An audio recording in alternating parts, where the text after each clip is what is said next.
అభినందనలు తెలియజేయటమే కాకుండా తెలుగువారికి ఇంతమందికి భారతదేశం గర్వించదగేటువంటి అవార్డులు పొందటం అనేది ఈ రాష్ట్రానికి గర్వకారణంగా రాష్ట్ర ప్రభుత్వం భావించి ఈరోజు వారిని గౌరవించుకునేటువంటి కార్యక్రమాన్ని రాష్ట్ర ప్రభుత్వం నుంచి ఏర్పాటు చేయడం జరిగింది. పద్మశ్రీ అవార్డులు పొందినటువంటి వాళ్ళందరూ కూడా ఎక్కడో మారుమూల ప్రాంతాల్లో గుర్తించబడినటువంటి ఆయా ప్రాంతాల్లో ఉన్నటువంటి వాళ్ళని గుర్తించి గౌరవించి ఈ అవార్డులు ఇవ్వటం అనేదాన్ని రాష్ట్ర ప్రభుత్వం నుంచి సంపూర్ణంగా అభినందించడమే కాకుండా ఆనందాన్ని కూడా వ్యక్తపరుస్తూ ఉన్నాం. వారందరి నైపుణ్యం, కళా నైపుణ్యం, ఒక్కొక్క రంగాల్లో వారికి ఉన్నటువంటి విశిష్టతని గుర్తించి ఈరోజు భారత ప్రభుత్వం వారందరినీ గౌరవించింది. వారందరికి కూడా రాష్ట్ర ప్రభుత్వం నుంచి మనస్ఫూర్తిగా అభినందనలు, గౌరవపరమైనటువంటి సన్మాన కార్యక్రమాన్ని ఈరోజు ఏర్పాటు చేసుకోవటమే రాష్ట్ర ప్రభుత్వం యొక్క ప్రధాన బాధ్యతగా భావించి మేము ఈరోజు కార్యక్రమాన్ని ఏర్పాటు చేశాం. సరే, పద్మవిభూషణ్కి సంబంధించి వేదిక మీద ఉన్నటువంటి ఇద్దరు పెద్దలు కూడా రెండు రంగాల్లో వారు పిన్నకల్ అంటే ఉన్నత స్థాయికి చేరినటువంటి గొప్పవాళ్ళు భారతదేశానికి సంబంధించినంతవరకు. వెంకయ్యనాయుడు గారు విద్యార్థి దశ నుంచే నాయకత్వ లక్షణాలను పుణికిపుచ్చుకొని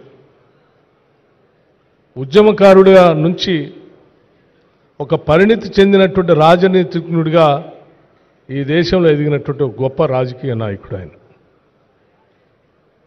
వారి మాటలు వింటూ, వారి యాస ప్రాస వింటూ ఓ ప్రతిపక్ష నాయకుడిగా సంఖ్యాబలం లేకపోయినప్పటికి కూడా శాసనసభలో ప్రజా సమస్యలపైన ఏ రకంగా మాట్లాడవచ్చో వెంకయ్యనాయుడు గారు ఉపన్యాసాలు వింటే చాలా స్పష్టంగా మనందరికీ అర్థమవుతుంది.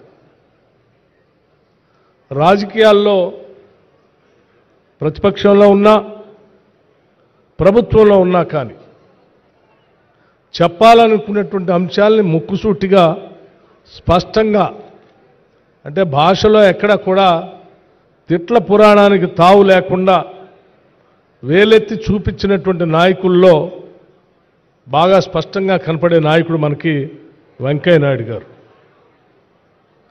వారు ఇక్కడ శాసనసభలో కానీ, లేకపోతే పార్లమెంట్లో రాజ్యసభలో కానీ, లేకపోతే సభా నిర్వహణలో కానీ, ఉపరాష్ట్రపతిగా రాజ్యసభని నడిపించేటువంటి కార్యక్రమంలో కానీ రాజకీయాలకు అతీతంగానే వారు నడిపినటువంటి హుందాతనం నిజంగా మనందరికీ, మా అందరికీ ఆదర్శవంతంగా ఉంటుంది, ఉండాలని కూడా నేను బలంగా కోరుకునేటువంటి వ్యక్తిగా శ్రీ వెంకయ్యనాయుడు గారికి పద్మవిభూషణ్ రావటం అనేది మేమందరం చాలా సంతోషించినటువంటి విషయంగా ఈ సందర్భంగా రాష్ట్ర ప్రభుత్వం నుంచి మనం చేయదలుచుకున్నాం.